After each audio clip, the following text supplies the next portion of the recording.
Hello guys, આપણી આ ગાડીને પૂજા પાઠ કરવું પડે અને આપણી આ રોજીરોટી કહેવાય છે. એટલે આપણા ઘરને ચલવે, આપણા મા બાપને સુખ શાંતિ મળે. એટલે આપણે છે ને એને પૂજા કરવું પડે ને અને નારિયેળ લેવું ફોડવાનું, અગરબત્તી કરવાનું ડાય રોજ, તો ગાડી સારી ચાલે.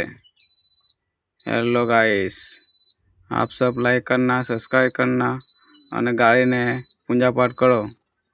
हमारे सभी ड्राइवर को कहना है कि गाड़ी ने ડાય રોજ અગરબત્તી કરવાનું અને પૂજા પાઠ કરવાનું, નારિયેળ ફોડવાનું, એટલે આપણા ઘરની રોજી રોટી ચાલતી રહે. ચાલો ભાઈ, ડ્રાઈવર માટે આ મારી એક લાઈન કહેવાની હતી. અને એક વાત કહેવાની છે કે ડાય રોજ ગાયને સાફ સફાઈ રાખવાનું. હેલો ગાઈસ, ચાલો બાય બાય.